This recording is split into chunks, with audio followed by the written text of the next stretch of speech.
ओम साईं राम, जय साईं राम। वक्त का दरवाज़ा और बाबा की परीक्षा। दुख का समय जब सब कुछ टूटता दिखा। आइए आज जानते हैं एक साईं भक्त की सच्ची घटना। शिरडी के पास एक छोटे से गांव में विष्णु पाटिल नाम का एक साधारण किसान रहता था। उसका जीवन बहुत सरल था। छोटा सा खेत, पत्नी और 2 बच्चे। वह रोज़ साईं बाबा का नाम लेता और कहता, सब तेरा है साईं। लेकिन एक साल सूखा पड़ गया, फसल नष्ट हो गई, कर्ज बढ़ गया और साहूकार रोज़ घर आने लगा। एक दिन साहूकार ने धमकी दी कि अगर पैसे नहीं दिए तो घर छीन लूँगा। ये सुनकर विष्णु बहुत दुखी हो गया। रात को उसने साईं बाबा की तस्वीर के सामने रोते हुए कहा, बाबा मैंने तेरा नाम लिया, फिर भी इतना दुख क्यों? अब आता है साईं बाबा का रहस्यमय संदेश। उस रात विष्णु को सपना आया।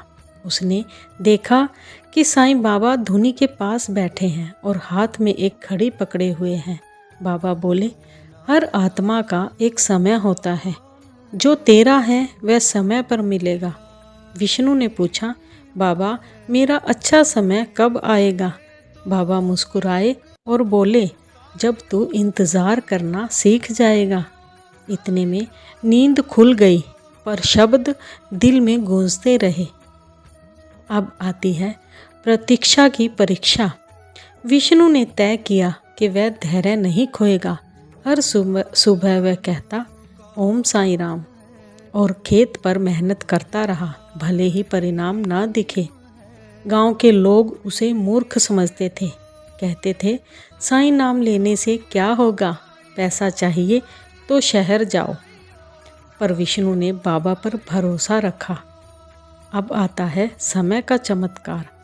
एक दिन सरकार की तरफ से सूचना आई कि सूखे से प्रभावित किसानों को मुआवजा मिलेगा। कुछ दिन बाद एक कंपनी गांव आई और उसने उसके खेत की ज़मीन किराए पर लेने का प्रस्ताव दिया। अचानक विष्णु के जीवन में कर्ज चुकाने का पैसा आया, बच्चों की पढ़ाई का रास्ता खुला और घर बच गया। तब विष्णु को याद आया बाबा का वाक्य, जो तेरा है वह समय पर मिलेगा। अब आता है अहंकार का समय। अब विष्णु की हालत सुधर गई, लोग उसका सम्मान करने लगे। लेकिन धीरे धीरे उसके मन में घमंड आने लगा। मैंने मेहनत से सब हासिल किया, साईं ने क्या किया? उसी रात उसे फिर सपना आया। बोलिए ओम साईं राम। बाबा बोले, जो दिया वह भी मैंने दिया, जो लिया वह भी मैं ले सकता हूँ। और सुबह उसकी ज़मीन का सौदा अचानक रद्द हो गया और नई परेशानी आ गई।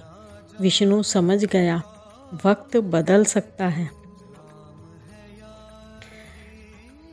विष्णु को साईं द्वारा ये शिक्षा मिली। विष्णु शिरडी गया और बाबा की समाधि के सामने बैठकर बोला, बाबा अब समझ आया कि वक्त तेरे हाथ में है। उसी समय एक संत ने कहा, वक्त ईश्वर की चाल है और धैर्य उसकी चाबी। बोलिए ओम साईं राम। उसी दिन से विष्णु का मन शांत हो गया। उसने तय किया कि अच्छे वक्त में दया करेगा और बुरे वक्त में धैर्य रखेगा। बोलिए ओम साईं राम। साईं बाबा का हम सबको एक दिव्य संदेश है, वक्त को मत कोस, वह मेरा दूत है।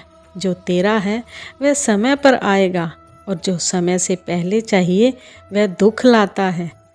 सब्र रख, मैं तेरे साथ हूँ। साईं वाणी में एक आध्यात्मिक रहस्य है वक्त के बारे में। जैसे बुरा समय होता है आत्मा की परीक्षा, अच्छा समय ईश्वर का आशीर्वाद।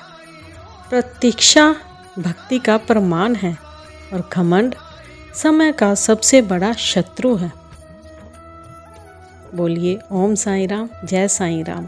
आइए हम सभी मिलकर साईं बाबा से एक छोटी सी प्रार्थना करते हैं। हे साईं, मुझे अपने समय पर विश्वास दे, मुझे प्रतीक्षा की शक्ति दे, और जब मेरा समय आए तो मुझे सही मार्ग दिखा। ओम साईं राम, जय साईं राम।